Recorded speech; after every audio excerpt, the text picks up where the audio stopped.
ಎಲ್ರಿಗೂ ನಮಸ್ತೆ. ಮೊದಲಿಗೆ ಸಾಲ್ಮರದ ತಿಮ್ಮಜ್ಜಿ ಅವರ ಪಾದಾರವಿಂದಕ್ಕೆ ನಮಸ್ಕಾರ. ಅಷ್ಟು ದೂರ ಬಂದಿದ್ದಾರೆ. ನಮ್ಮ ಒಂದು ಪ್ರಯತ್ನ ಕೇಳ್ತಿದ್ದಂಗೆ ಸಂತೋಷ್ ಅವರು ಎಲ್ಲರೂ ಸೇರಿ ಕೇಳ್ತಿದ್ದಂಗೆ ಕರ್ಕೊಂಬಂದು ನಿಮಗೂ ಧನ್ಯವಾದ. ಖುಷಿ ಆಗುತ್ತೆ. ಒಂದು ಹಿರಿಯರಿದ್ದಾಗ ಒಂದು ಘನತೆಯೇ ಬೇರೆ ಅದು. ಸೊ ಅವ್ರ ಹಿರಿತನಕ್ಕೆ, ಅವರ ಅವರಲ್ಲಿರೋ ಸಂಗೀತಕ್ಕೆ ಅವರು ಇವತ್ತು ಕಾರ್ಯಕ್ರಮಕ್ಕೆ ಬಂದು ಒಂದು ಹಾಡನ್ನು ಬಿಡುಗಡೆ ಮಾಡಿದ್ದು ತುಂಬ ವಿಶೇಷ ಅನ್ನಿಸ್ತಾ. ಅಜ್ಜಿ ಥ್ಯಾಂಕ್ ಯು, ಧನ್ಯವಾದ. ಯಾವ ಭಾಷೆಯಲ್ಲಿ ಹೇಳಬೇಕೋ ಗೊತ್ತಿಲ್ಲ ನಿಮಗೆ. ತುಂಬ ಹೃದಯದ ಧನ್ಯವಾದ.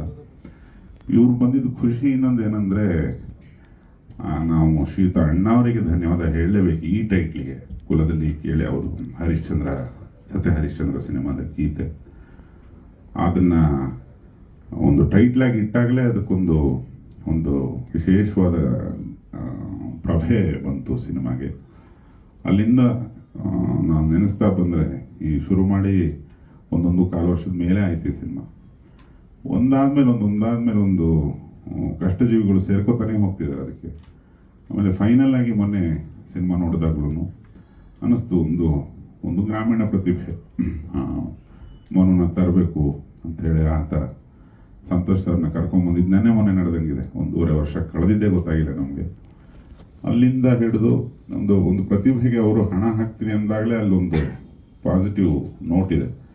ಅವರು ಯಾವುದೇ ರೀತಿಯಲ್ಲೂ ಅವನಿಗೆ ದುಡ್ಡು ಹಾಕಬೇಕು ಅಂತಲೂ ಇಲ್ಲ. ಇವನು ಕೇಳ್ಕೊಂಡಾಗ ಅವನ ಪ್ರತಿಭೆನ ಮೆಚ್ಚಿ ಅವರು ಹಣ ಹೂಡಿದ್ರು. ಅಲ್ಲಿಂದ ಮನೋಮೂರ್ತಿ ಸರ್ ಹೂ ಹೊಂದಿತ್ತು, ಒಬ್ಬರೇ ನಟರು ಹೂ ಹೊಂದಿತ್ತು. ಎಲ್ಲದನ್ನು ನೋಡ್ತಾ ನನಗೆ ಇಡೀ ಕಾಪಿ ನೋಡ್ತಿರ್ಬೇಕಂದ್ರೆ ಡಬಲ್ ಪಾಸಿಟಿವ್ ಅಂತ ಕರಿತೀವಲ್ಲ, ಅದನ್ನು ನೋಡ್ತಿರ್ಬೇಕಾದ್ರೆ ಇನ್ನೊಂದು ಹಿರಿಯ ಜೀವ ರೊಚ್ಚಿಗೆದ್ದು ಆ್ಯಕ್ಟ್ ಮಾಡಿದೆ. ಒಂದು ದೀರ್ಘದಂಡ ನಮನ ಸುಬ್ಬಣ್ಣ. ಈ ಸಿನಿಮಾನ ಒಂದು ಬೇರೆ ರೀತಿಯಲ್ಲೇ ಕ್ಯಾರಿ ಮಾಡಿರೋ ಜೀವ ಸುಬ್ಬಣ್ಣ. ನಾನು ಅವರಿಗೆ ರಿಚರ್ಡ್ಸ್ ಅಂತ ಕರಿತಿದ್ದೆ. ಅವರ ಮಣಿ ಸಿನಿಮಾನ ನಿರ್ಮಾಣ ಮಾಡ್ತಿರ್ಬೇಕಾದ್ರೆ ಒಂದು ಸ್ವರದ್ರೂಪಿ ಮುಖ ಅದು. ಆಮೇಲೆ ಇನ್ನೊಂದು ಕಡೆ ದುನಿಯಾ ವಿಜಿ ತಂದೆ ಪಾತ್ರ ಮಾಡಿದರು. ಅವಾಗೊಂದು ಸಾಲ ಬರೆದಿದೆ, ನಮ್ಮ ಅಪ್ಪ ವೆಸ್ಟ್ ಇಂಡೀಸು ಓಪನಿಂಗು ಬ್ಯಾಟ್ಸ್ಮನ್ನು ಅಂತ ಸುಬ್ಬಣ್ಣನ ಬಗ್ಗೆ. ಸೊ ಅದೊಂದು ಮಜಾ ಅನ್ನಿಸ್ತು. ಉಮೇಶ್ ಅಣ್ಣ ಪ್ರತಿಯೊಬ್ಬರು, ದುನಿಯಾ ವಿಜಿ ಗೆಳೆಯ ಹೊಸ ಸೇರ್ಪಡೆ, ಮೊನ್ನೆ ಕೂಡ ಪ್ರಮೋಷನಲ್ಲಿ ಸಿಕ್ಕಿದ್ದ ಡ್ರ್ಯಾಗನ್, ಅದೇನು ನಟನೆ, ಅವನ ಅಪಿಯರೆನ್ಸು ಪ್ರತಿಯೊಂದು. ಅವರು ಸರ್ಪ್ರೈಸಿಂಗ್ ಪ್ಯಾಕೇಜ್. ಅವರು ಸೀನು ಭಾಯ್, ಅದು ನೋಡ್ತಾ ಇದ್ದಾಗ ಅನಿಸ್ತಾ ಹೋಗುತ್ತೆ, ಎಷ್ಟು ಹಾಗಾದ್ರೆ ಅದೃಷ್ಟವಾಯಿದು, ಅಥವಾ ಯಾರೋ ತುಂಬ ಬೆವರು ಸುರಿಸಿ ಕೆಲಸ ಮಾಡಿದ್ರೆ ಹಿಂಗೆಲ್ಲ ಕೂಡು ಬರ್ತಾವ ಅನ್ನೋ ಥರ ವರ್ಕೌಟ್ ಆಗಿದೆ ಸಿನಿಮಾ. ಪ್ರತಿಯೊಬ್ಬರಿಗೂ ನಾಯಕಿ ಮಣಿ ಅವರು ಪಕ್ಕಾ ಸೀರಿಯಲ್ ಬೆಂಗಳೂರವರು ಅಂತ ಅನಿಸೋದಿಲ್ಲ, ಅಷ್ಟು ಅಚ್ಚುಕಟ್ಟಾಗೋದನ್ನ ಕ್ಯಾರಿ ಮಾಡಿದ್ದಾರೆ. ಅವನ ಗ್ರಾಮೀಣ ಪ್ರತಿಭೆ ಅಂದು ಈಗ ಅವನ್ನ ಅರ್ಬನ್ ಹೆಂಗೆ ಮಾಡಬೇಕು ಅಂತ ಚಿಂತೆ ಆಗಬೇಕು, ಅಷ್ಟು ಚೆನ್ನಾಗಿ ಗ್ರಾಮ ಭಾಗಕ್ಕೆ ಹೋಗ್ಬಿಟ್ಟಿದ್ದಾನೆ. ಎಲ್ಲ ಮಾಡಿದ್ದು ರಾಮಣ್ಣ ಮತ್ತು ಅವರದ್ದೊಂದು ಪುಟಾಣಿ ತಂಡ. ಸೊ ತುಂಬ ಹೃದಯದ ಧನ್ಯವಾದ ರಾಮಣ್ಣ. ಈ ಟೈಟ್ಲು ಸಿಕ್ಕದಾಗಿಂದ ಒಬ್ಬೊಬ್ಬರೇ ಸೇರ್ತಾ ಬಂದರು ಅಂತೀನಲ್ಲ, ರಾಮಣ್ಣ ಬಂದ ಮೇಲೆ ಅದಕ್ಕೊಂದು ಖದರೆ ಆಡಾಗಿದ್ದು. ಯಾಕಂದರೆ ಆ ಟೈಟ್ಲನ್ನ ತುಂಬ ಎಂಜಾಯ್ ಮಾಡ್ತಿದ್ದರಿಂದ, ಮತ್ತು ಆ ಟೈಟ್ಲಿಗೆ ಬದ್ಧವಾಗಿ ಒಂದು ಪುಟಾಣಿ ಕಥೆ ನಾನು ಹೇಳಿದ್ದು. ರಾಮಣ್ಣ ಆನಂದ್ ಬಂದ್ಯಾರ, ಆನಂದ್ ಇಲ್ಲೆಲ್ಲ ಇರ್ತಾರೆ. ಅವರು ಬಂದು ರೀಡಿಂಗ್ ಕೊಟ್ಟಿದ್ದು ಎಷ್ಟು ಇವಾಗಿನ ರೀಡಿಂಗ್ ಮುಗಿಸ್ಕೊಂಡು ಬಂದಂಗೆ ಫೀಲಿಂಗ್ ಆನಂದನ್ನು ನೋಡಿದ್ರೆ. ತುಂಬ ಚೆನ್ನಾಗಿ ಬರೆದಿದ್ದಾರೆ. ಆ ರೀಡಿಂಗ್ ತೊಗೊಂಡಾಗಲೇ ಇದು ಏನೋ ಕರೆಕ್ಟ್ ದಿಕ್ಕಿಗೆ ಹೋಯ್ತು. ಇಷ್ಟಲ ಅವ್ರು ಬಂದಿದ್ದಾರೆಲ್ಲ ಗೊತ್ತಿಲ್ಲ. ಹೌದು, ತಂಡದ ಪ್ರತಿ ಸದಸ್ಯರು 1 ರನ್ ಕೊಟ್ಟಿದ್ದಾರೆ, 2 ರನ್ ಕೊಟ್ಟಿದ್ದಾರೆ, ಯಾರೋ 6 ಹೊಡೆದಿದ್ದಾರೆ, ಯಾರೋ 4 ಹೊಡೆದಿದ್ದಾರೆ, ಇನ್ನೊಬ್ಬ ಸೆಂಚುರಿ ದಾಟಿ ಇನ್ನೂ ಆಡ್ತಾನೆ ನಿಂತಿದ್ದಾರೆ ಅನ್ನೋ ಫೀಲ್ ಆ ಸಿನಿಮಾ ನೋಡ್ತಾ ಇದ್ದಾರೆ. ಹಂಗೆ ಅನಿಸ್ಬೇಕು ಒಂದು ಸಿನಿಮಾ. ಇದನ್ನು ಒಡಮೂಡಿಸಿದ್ದಕ್ಕೆ ರಾಮಣ್ಣಂಗೆ ನನ್ನ ತುಂಬ ಹೃದಯದ ಧನ್ಯವಾದ. ಅಂತ ಒಬ್ಬ ತಂತ್ರಜ್ಞಾನದ ಜೊತೆ ಕೆಲಸ ಮಾಡಿದ್ದು. ಅವ್ರು ಅದನ್ನು ತುಂಬ ಎಂಜಾಯ್ ಮಾಡ್ತಿದ್ರು. ಮತ್ತು ಹಗಲು ರಾತ್ರಿ ಇದೇ ಸಿನಿಮಾ ಅಂತಿದ್ದನ್ನು ನೋಡಿದಾಗ, ಅವರು ಲಿರಿಸಿಸ್ಟು, ಗೀತ ರಚನೆಕಾರರು. ಒಂದು ಸತಿ ಯೋಚನೆ ಮಾಡಿದೆ, ಇದನ್ನ ಬರೋವೆಲ್ಲ ನಾನೇ ಬರೆದ್ಬಿಟ್ರೆ ಒನ್ ಸೈಡೆಡ್ ಆಗ್ಬಿಡುತ್ತೆ, ತಕಡಿ ಎಲ್ಲ ಒಂದೇ ಕಡೆ ಕೂತ್ಕೊಳ್ಳುತ್ತೆ. ಮುತ್ತರಸ ಅಂತ ಒಂದು ಪದ ಹೇಳಿದರು ನನಗೆ. ಅದು ಕೇಳಿಸ್ಕೊಳ್ಳೋಕ್ಕೆ ಚೆನ್ನಾಗಿದೆ. ಎಲ್ಲಿ ಹಿಡಿದ್ರಿ ಈ ಪದ ಅಂತೆಲ್ಲ ಕೇಳ್ತಿದ್ದೆ. ಅವರೇ ಬರೀಲಿ ಅಂತ ನಾನು ಒಳಮನಸ್ಸಿಗೆ ಅನ್ಸೋಕೆ ಶುರು ಆಗ್ಬಿಟ್ಟಿತ್ತು. ಯಾಕಂದರೆ ನಿರ್ದೇಶಕನೇ ಟೈಟಲ್ ಟ್ರ್ಯಾಕ್ ಬರೆದಾಗ ಅದಕ್ಕೊಂದು ವಿಶೇಷ ಘನತೆ ಬರುತ್ತೆ. ಅದನ್ನು ಪ್ರಯತ್ನ ಪಟ್ಟರು. ಆಮೇಲೆ ನನಗೊಬ್ಬರು ನಾಯಕಿ ಮಣಿನೂ ಕೊಟ್ಟಿದ್ದಾರೆ, ನಮಸ್ಕಾರ ಯಶಸ್ವಿನಿ ಅವರು. ಹಾಡಲ್ಲಿ ಸಣ್ಣ ಸಣ್ಣ ತುಣುಕಲ್ಲಿ ನೋಡಿದಾಗ ನೀವು ನೆನಪಾಯ್ತು, ಅಷ್ಟರಲ್ಲಿ ನೀವು ಬಂದ್ರಿ. ಕಾರ್ಯಕ್ರಮಕ್ಕೆ ಸ್ವಾಗತ. ಎಲ್ಲದು ಸೇರಿ ಚಿತ್ರೀಕರಣದಲ್ಲಿ ನಾನು ಸರೆಂಡರ್ ಆಗ್ಬಿಟ್ಟೆ. ಯಾಕಂದರೆ ರಾಮಣ್ಣ ತುಂಬ ಕನ್ಸ್ಕೊಂಡಿದ್ದಾರೆ, ಅದು ಏನೇನೋ ಹಿಂದೆ ಮುಂದೆ ಅಲ್ಲಿಂದ ಕಿತ್ತು ಇಲ್ಲಿ ಕಿತ್ತು, ಈ ಶಾರ್ಟ್ ಅಲ್ಲಿ ಬರುತ್ತೆ ಇದು ಬರುತ್ತೆ ಅಂತ ಹೇಳಿದ್ರೆ, ನಾರ್ಮಲಿ ನಿರ್ದೇಶಕರು ಆ್ಯಕ್ಟ್ ಮಾಡೋಕ್ಕೆ ಹೋದಾಗ ನಮ್ಮವೆಲ್ಲ ಒಂದಿಷ್ಟು ಇರ್ತವೆ, ಇದು ಹಂಗಲ್ಲ ಹಿಂಗೆ what is this non sense ಅಂತೆಲ್ಲ ಇರ್ತವೆ. ಅವು ಯಾವ ನಾನು ತಂಟೆಗೆ ಹೋಗಲಿಲ್ಲ, ಏನೋ ಮಾಡ್ತಿದ್ರು ಎರಡು ಹೊತ್ತಾದ್ರೆ ಮತ್ತೆ ನನ್ನ ಕಡೆ ತಿರ್ಕೊಂಡ್ಬಿಡ್ತದು. ಸೊ ಅದು ಪೂರ್ತಿ ಒಬ್ಬ ಶ್ರಮಜೀವಿಗೆ ನಾವು ಸರೆಂಡರ್ ಆಗಲೇಬೇಕಾಗುತ್ತೆ, ಯಾರಾದರೂ ಸರೆಂಡರ್ ಆಗಲೇಬೇಕಾಗುತ್ತೆ.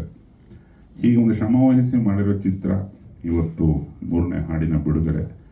ಇಡೀ ಎಲ್ಲರ ಶ್ರಮ ಸಾರ್ಥಕ ಆಗೋದು ನಿಮ್ಮಂಥವರು ಸಾಥ್ ಕೊಟ್ಟಾಗ. ಆ ಸಾರ್ಥಕತೆ ಈ ತಂಡಕ್ಕಿದೆ. ನಾಳೆ ಇನ್ನೇನು ಚಿತ್ರದ ಬಿಡುಗಡೆ ಅನೌನ್ಸ್ ಮಾಡ್ತಿದ್ದಾರೆ ಇವತ್ತೇ. ಅವತ್ತು ನಮ್ಮೆಲ್ಲರ ಸಹಕಾರ ಹೇಗೆ ಇರಲಿ, ಹಾಡನ್ನು ಕೇಳಿ ಇಡೀ ಚಿತ್ರನ ನಿಮ್ದಾಗಿಸ್ಕೊಳ್ಳಿ ಅಂತ ಕಳಕಳಿಯ ಪ್ರಾರ್ಥನೆ. Thank you so much. ಈಗ ತಾನೇ ಇಲ್ಲೆಲ್ಲ ಹೋದಂಥ ಶತಾಯುಷಿ ಸಾಲುಮರ ತಿಮ್ಮಕ್ಕ ಅಜ್ಜಿಯವರಿಗೆ ಮತ್ತು ಸಭೆಯ ಎಲ್ಲರಿಗೂ ಸಾಷ್ಟಾಂಗವಾಗಿ ನಮಸ್ಕರಿಸುತ್ತಾ, ಈ ಸಿನಿಮಾ ಮಾಡುವಾಗ ನೆನಪಾಗುತ್ತೆ, ಮೋಹನ ಅಂತ ಒಬ್ಬ ಪ್ರೊಡಕ್ಷನ್ ಬಾಯ್ ಇದ್ದ. ಬಹುಶಃ ಅವನು ಅವಾಗವಾಗ ಹೇಳ್ತಿದ್ದ, ಹೇಳಿಸ್ಕೊಳ್ತಾ ಇದ್ದೆ. ಹೇಳಿ ಭಾಳ ಚೆನ್ನಾಗಿ ನೆನಪು ಹೊಂದುತ್ತೆ ನನಗೆ. ಮೋಹನ ಆ ಡೈಲಾಗ್ ಹೇಳು ಅಂತಂದರೆ, ಸಿನಿಮಾ ಇಂಡಸ್ಟ್ರಿಗೆ ಯಾಕೆ ಬಂದೆ ಅಂದರು, ಅದು ನನಗೆ ಅನ್ವಯಿಸುತ್ತೆ ಅಂತ ನಾನು ಭಾವಿಸ್ತೀನಿ.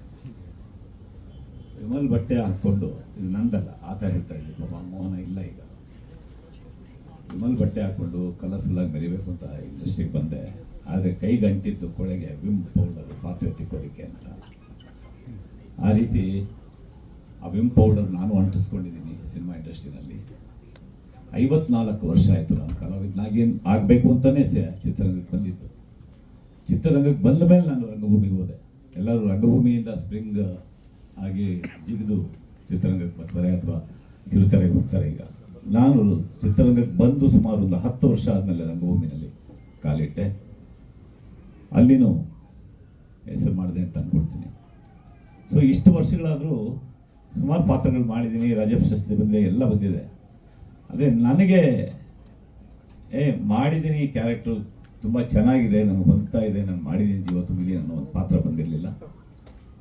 ಬಹುಶಃ ಭಟ್ರಿಗೆ ಮಣಿನಲ್ಲೂ ನಾನು ಆ್ಯಕ್ಟ್ ಮಾಡಲಿಲ್ಲ. ನಾನು ಮಾಡಬೇಕು ಅಂದಿದ್ದ ಪಾತ್ರ ಅನಿವಾರ್ಯ ಕಾರಣಕ್ಕೆ ಬೇರೆಯವ್ರು ಮಾಡಿದ್ರು. ಸೊ ನಾನು ಪಾತ್ರ ಮಾಡಲ್ಲ ಅಂತ ಅಂದ್ಕೊಂಡಾಗ ಇನ್ನೊಬ್ಬ ಕಲಾವಿದರು ಕೈ ಕೊಟ್ಟರು. ಆ ಕಲಾವಿದರು ದೊಡ್ಡ ಕಲಾವಿದರು. ಆ ಪಾತ್ರ ನನ್ನ ಕೈನಲ್ಲಿ ಇನ್ಸ್ಪೆಕ್ಟರ್ ಪಾತ್ರ ಮಾಡಿಸಿದ್ರು. ಆ ಪಾತ್ರ, ಆ ಸಿನಿಮಾ ಎಷ್ಟು ಮಟ್ಟಿಗೆ ಜನಗಳ ನೆನಪಿನಲ್ಲಿ ಉಳಿದಿದೆ ಅಂತ ನಿಮಗೆ ಗೊತ್ತು. ಅದಾದಮೇಲೆ ಒಂದು ಪಾತ್ರ ನನಗೋಸ್ಕರ ಮಾಡಿ ಅಂತ ಹೇಳೋದಕ್ಕೆ ಭಟ್ರಿಗೆ 20 ವರ್ಷ ಬೇಕಾಯಿತು. ಅದೇ 20 ವರ್ಷ ರಾಮನಾರಾಯಣ್ ನನ್ನನ್ನು ನೋಡಿ ಒಂದು ಪಾತ್ರ ಕೊಡೋಕ್ಕೂ ಬೇಕಾಯಿತು. ಯಾಕೆಂದರೆ ರಾಮನಾರಾಯಣ್ ನಾನೊಬ್ಬ ಸ್ಟುಡಿಯೋ ಮಾಲೀಕನಾಗಿ, ಅವರು ನಿರ್ದೇಶಕರಾಗಿ, ಅವರಿಗೆಲ್ಲ ಸಿನಿಮಾಗಳು ಪೋಸ್ಟ್ ಪ್ರೊಡಕ್ಷನ್ ನಾನು ಸ್ಟುಡಿಯೋನಲ್ಲಿ ಆಗ್ತಾಯಿತ್ತು. ಸುಮಾರು ಸತಿ ಜಗಳ ಆಡ್ತಾಯಿದ್ವಿ, ಕಿತ್ತಾಡ್ತಾ ಇದ್ವಿ. ಈ ಶೂಟಿಂಗಲ್ಲೂ ಕಿತ್ತಾಡಿದ್ವಿ. ಅದು ಒಂದು ಪ್ರಾಡಕ್ಟು ಚೆನ್ನಾಗಿ ಬರಬೇಕು ಅಂತ ಅಷ್ಟೇ, ಬೇರೆ ಇನ್ನೇನು ಅವ್ರದ್ದು ಸ್ವಾರ್ಥ ಇಲ್ಲ, ನನ್ನದು ಸ್ವಾರ್ಥ ಇಲ್ಲ. ಸೊ ಹೀಗೆ ಸುಮಾರು 20 ವರ್ಷಗಳಾದಮೇಲೆ ನನ್ನ ಮೇಲೆ ಭರವಸೆ ಇಟ್ಟು ಒಂದು ಪಾತ್ರ ಕೊಟ್ಟಿದ್ದಾರೆ. ಆ ಪಾತ್ರ ನಾನಾದರೂ ಸರಿ ತೂಗಿಸಿದ್ದೀನಿ ಅಂತ ನನಗನ್ಸುತ್ತೆ. ಅದನ್ನು ಅವರಿಬ್ಬರು ಹೇಳಬೇಕು. ಇನ್ನು ಮುಂದಿದ್ದು ಹೊಲದಲ್ಲಿ ಕೀಳವರು ಯಾರೂ ಗೊತ್ತಿಲ್ಲ ಈ ಹಾಡು. ಸೊ ಈ ಥರ ಒಂದು ಒಳ್ಳೆ ಟೈಟಲ್ ಇಟ್ಕೊಂಡು, ಈಗ ತಾನೇ ವೆರಿ ಗುಡ್ ಟೈಟ್ಲು ಸಾಂಗ್ ಬರೆದಿರೋದು, ತುಂಬ ಚೆನ್ನಾಗಿದೆ. ಸೊ ಡುಯೆಟ್ಸ್ ಅದಕ್ಕಿಂತ ತುಂಬ ಚೆನ್ನಾಗಿದೆ. ಒಂದರ ಮೇಲೆ ಒಂದು ಕಾಂಪಿಟೇಷನ್, ಯಾವ್ದು ಚೆನ್ನಾಗಿದೆ ಯಾವ್ದು ಚೆನ್ನಾಗಿಲ್ಲ ಅಂತ ಹೇಳೋಂಗಿಲ್ಲ. ಸೊ ಚಿತ್ರೀಕರಣ ಸುಮಾರು ಎಸ್ಪೆಷಲಿ ಸೆಕೆಂಡ್ ಶೆಡ್ಯೂಲ್ನಲ್ಲಿ ಒಂದು 10 ದಿನಗಳ ಕಾಲ ರಾಮನಿಗೆ ಹಾಕ್ಸಿದ್ದಂಥ ಮೇಕಪ್ಪು, ಆ ಮೇಕಪ್ ಹಾಕೋದಕ್ಕೆ 1.5 ಗಂಟೆ, ತೆಗೆಯೋದಕ್ಕೆ 1.5 ಗಂಟೆ, ಊಟ ಮಾಡೋಕ್ಕಾಗ್ತಾಯಿಲ್ಲ, ಹಿಂಸೆ. ಆ ಹಿಂಸೆ ಎಲ್ಲ ಈಗ ಸ್ಕ್ರೀನ್ ಮೇಲೆ ನೋಡಿದಾಗ ಖುಷಿಯಾಗಿ ಬದಲಾವಣೆ ಆಗುತ್ತೆ. ಸೊ ಈ ರೀತಿ ಪಾತ್ರಗಳು ಬಂದಾಗ ಕಲಾವಿದ, ನಾನು ರಾಮ್ಗೆ ಫಸ್ಟ್ ದಿನ ಹೇಳಿದೆ, ಫಸ್ಟ್ ದಿನ ಸ್ವಲ್ಪ ಆ ಪಾತ್ರದಲ್ಲಿ ಹೋಗಬೇಕು ಅಂದರೆ ಸ್ವಲ್ಪ ಯಾವುದೇ ಕಲಾವಿದನಿಗೂ ಸ್ವಲ್ಪ ಟೈಮ್ ಬೇಕಾಗುತ್ತೆ ಅನ್ನೋದು ನನ್ನ ಭಾವನೆ. ಒಂದು ಟೇಕ್ ಎರಡು ಟೇಕ್ ಆಯಿತು. ಆಮೇಲೆ ಅವರು ಪ್ರತಿ ಟೇಕ್ನಲ್ಲಿ ನನ್ನ ಕಾರ್ಯ ಶುರು ಮಾಡಿದ್ರು. ಏನಣ್ಣ ನನಗೆ ಗೊತ್ತೇ ಇರಲಿಲ್ಲ ಅಂತ. ಸೊ ನಾನು ಪ್ರತಿಯೊಬ್ಬ ಡೈರೆಕ್ಟರ್ಗೆ ಹೇಳೋದು, ಚಿಕ್ಕ ಡೈರೆಕ್ಟರ್ ಆಗಲಿ ದೊಡ್ಡ ಡೈರೆಕ್ಟರ್ ಆಗಲಿ, ಕ್ಯಾಮ್ರಾ ಮುಂದೆ ನಾನು ಬರುವಾಗ ಕಲ್ಲಾಗಿ ಬರ್ತೀನಪ್ಪ, ನಿಮ್ಗೆ ಏನು ಬೇಕೋ ಕಟ್ಕೊಡ್ರಿ, ನಾನೊಬ್ಬ ಸಣ್ಣ ಕಲಾವಿದ ಅಷ್ಟೇ ಅಂತ ಹೇಳ್ತೀನಿ. ಸೊ ಈ ರೀತಿ ಒಂದು ಪಾತ್ರ ಕೊಟ್ಟಿದ್ದಕ್ಕೆ ಇವರಿಬ್ಬರಿಗೂ ನಾನು ಸದಾಕಾಲ ಚಿರಋಣಿಯಾಗಿರ್ತೀನಿ ಅಂತ. ಮತ್ತು ಅವರಿಬ್ಬರ ಮೇಲೆ ನಂಬಿಕೆ ಇಟ್ಟು ಈ ಪಾತ್ರನ ಒಪ್ಕೊಂಡಿದ್ದಕ್ಕೆ ನಿರ್ಮಾಪಕರಾದ ಸಂತೋಷ್ ಮತ್ತು ವಿದ್ಯಾರವರು ಮತ್ತು ಮಡೇನೂರು ಮನು ನಾನು ಸಜೆಸ್ಟ್ ಮಾಡಿದ್ದಕ್ಕೆ ಸೊ ಎಲ್ಲರಿಗೂ ನಾನು ಆಭಾರಿಯಾಗಿದ್ದೇನೆ. ಕುಲದಲ್ಲಿ ಕೀಳೆ ಹೌದು. ಸಿನಿಮಾ ಸ್ಟಾರ್ಟ್ ಆಗಬೇಕು ಅಂದರೆ ಹೆಚ್ಚು ಕಡಿಮೆ 1.5-2 ವರ್ಷ ಆಯಿತು ಯೋಗ ಸರ್ ಹೇಳಿದರು. ಸೊ ಆ ಸಿನಿಮಾ ಸ್ಟಾರ್ಟ್ ಆದಾಗ ಮುಹೂರ್ತಕ್ಕೆ ಬಂದವರು ತುಂಬ ಜನ ಇಲ್ಲೇ ಇದ್ದಾರೆ, ಮೀಡಿಯಾದವರು, ಎಲ್ಲ ಮೀಡಿಯಾದವ್ರಿಗೂ ಮತ್ತು ಯೂಟ್ಯೂಬರ್ಸ್ಗೆ ಎಲ್ಲರಿಗೂ ಧನ್ಯವಾದಗಳು. ಅವತ್ತಿಂದಲೂ ಇವತ್ತವರೆಗೂ ನಿಮ್ಮ ಸಪೋರ್ಟ್ ಇದೆ ನಮಗೆ. ಮುಂದೇನೂ ಬೇಕು. ಸಿನಿಮಾ ರಿಲೀಸ್ ಡೇಟು ಇವತ್ತು ಅನೌನ್ಸ್ ಮಾಡ್ತಾ ಇದ್ದೀವಿ. ಹಾಗಾಗಿ ನಿಮ್ಮೆಲ್ಲರ ಆಶೀರ್ವಾದ ಮೊದಲಾಗಿ ನಿಮ್ಮದು ಇಂಪಾರ್ಟೆಂಟು. ಯಾಕೆಂದರೆ ಜನಗಳ ಹತ್ರ ಕರ್ಕೊಂಡು ಹೋಗೋದೇ ನೀವಾಗಿರೋದ್ರಿಂದ. ಸೊ ನಮ್ಮ ಒಳ್ಳೆಯದು ಕೆಟ್ಟದ್ದು ಎಲ್ಲ ಗೊತ್ತಿರೋದು ನಿಮಗೇನೆ. ಸೊ ಹಾಗಾಗಿ ದಯವಿಟ್ಟು ನಿಮ್ಮ ಪ್ರೀತಿ ವಿಶ್ವಾಸ, ಈ ಸಿನಿಮಾ ಇದೊಂದು ಚಿಕ್ಕ ಸಿನಿಮಾ. ಸೊ ಇದು ದೊಡ್ಡ ಸಿನಿಮಾ ಆಗೋಕ್ಕೆ ಕಾರಣ ಮೊದಲಿನ ಪ್ಲೇಸಲ್ಲಿ ನೀವೇ ಇರ್ತೀರ. ಸೊ ಪ್ರತಿಯೊಂದು ಸಿನಿಮಾನು ನನ್ನ ಪ್ರಕಾರ ಒಬ್ಬ ಪ್ರೊಡ್ಯೂಸರ್ಗೆ ಅದು ಬೆಸ್ಟೇ ಆಗಿರುತ್ತೆ. ಹಾಗೆ ಈ ಸಿನಿಮಾನು ನನಗೆ ತುಂಬ ಬೆಸ್ಟ್ ಅಂತಾನೆ ಅನಿಸಿದೆ. ಸೊ ಇದರಲ್ಲಿ ತುಂಬ ದೊಡ್ಡ ಆರ್ಟಿಸ್ಟ್ಗಳ ದಿಂಡೆ ಇದೆ. ಅದರಲ್ಲಿ ಮೇಯ್ನ್ ಆಗಿ ನಮ್ಮ ಯುವರಾಜ್ ಸರ್ ಬಂದು ಒಂದು ಒಳ್ಳೆ ಪಾರ್ಟ್ ಮಾಡಿದ್ದಾರೆ. ತುಂಬ ಖುಷಿ ಆಗುತ್ತೆ ಅವ್ರ ಪಾರ್ಟ್. ಅದೊಂದು ಮೂಲ ಪುರುಷ, ಅದು ತುಂಬ ಇಂಪಾರ್ಟೆಂಟ್ ರೋಲ್ ಅದು. ಆ್ಯಕ್ಚುಲಿ ಅಲ್ಲಿಂದಲೇ ಸ್ಟಾರ್ಟ್ ಆಗುತ್ತೆ ಕತೆ. ಸೊ ಮತ್ತೆ ನಮ್ಮ ಮಡೇನೂರು ಮನು ಹಳ್ಳಿ ಪ್ರತಿಭೆ. ಸೊ ಇವ್ರಿಗೆ ಒಂದು ಒಳ್ಳೆ ಆಪರ್ಚುನಿಟಿಗಳು ಸಿಗ್ತಾ ಇದ್ರು ಕೆಲವೊಂದು ಪ್ಲಾಟ್ಫಾರ್ಮ್ ಅಲ್ಲಿ. ಒಂದು ಸಿನಿಮಾದಲ್ಲಿ ಮಾಡುವಂತ, ಸಿನಿಮಾದಲ್ಲಿ ನಡೆಸುವಂತ ಕ್ಯಾಪಬಿಲಿಟಿ ಇರುವಂತ ಒಬ್ಬ ಮನುಷ್ಯ. ಸೊ ಒಳ್ಳೆ ಟ್ಯಾಲೆಂಟ್ ಇದೆ. ಸೊ ಹಾಗಾಗಿ ಇಲ್ಲಿ ನಮ್ಮ ವಿಷಯ ಒಂದೇ ಒಂದು ಏನಪ್ಪ ಅಂದ್ರೆ ಒಂದು ಟ್ಯಾಲೆಂಟ್ಗೆ ಒಂದು ರೆಸ್ಪೆಕ್ಟ್ ಕೊಟ್ಟು ಒಂದು ಸಿನಿಮಾದಲ್ಲಿ ಒಂದು ಹಾಕೊಂಡು ಮಾಡ್ತಾ ಇದ್ದೀವಿ. ಸೊ ಹಾಗಾಗಿ ನಮ್ಮ ನಾಯಕ ನಟಿಯವರು ಮೌನ ಗುಡ್ಡೆಮನೆ. ಸೊ ನಮಗೆ ತುಂಬ ಪ್ರೀತಿಯ ಒಂದು ಹುಡುಗಿ. ಆ್ಯಕ್ಚುಲಿ ಇವರಲ್ಲಿ ಒಳ್ಳೆ ಗುಣಗಳಿದೆ. ಒಳ್ಳೆ ಆರ್ಟಿಸ್ಟ್ ಆಗೋ ಒಂದು ದೊಡ್ಡ ಆರ್ಟಿಸ್ಟ್ ಆಗೋ ಒಂದು ಎಲ್ಲ ಗುಣಗಳು ಇದೆ ಇವ್ರಿಗೆ. ಸೊ ಅವರು ತುಂಬ ಚೆನ್ನಾಗಿ ಮಾಡಿದ್ದಾರೆ. ತುಂಬ ಇಬ್ರು ಅಂದರೆ ನಮ್ಮ ಹೀರೋ ಮತ್ತು ಹೀರೋಯಿನ್ ಇಬ್ರು ತುಂಬ ಚೆನ್ನಾಗಿ ಕಾಣ್ತಾರೆ. ಸೊ ಅದೇ ತುಂಬ ಇಂಪಾರ್ಟೆಂಟ್. ಎಲ್ಲರಿಗೂ ಚೆನ್ನಾಗಿ ಕಾಣಿಸಿದ್ರೇ 4 ಜನ ಬರೋದು. ಸೊ ನೆಕ್ಸ್ಟ್ ನಮ್ಮ ಹಿರಿಯರು ಉಮೇಶ್ ಅಣ್ಣ. ಇವ್ರು ಆ್ಯಕ್ಚುಲಿ ನಮ್ಮ ಸಿನಿಮಾದಲ್ಲಿ ಮಾಡಬೇಕು ಅಂತ ನಾವಿಬ್ರು ಡಿಸೈಡ್ ಮಾಡಿದ್ವಿ ಲಾಸ್ಟಿಗೆ. ಅಂದರೆ ಅಷ್ಟೊಂದು ಆಲ್ಮೋಸ್ಟ್ ಎಲ್ಲ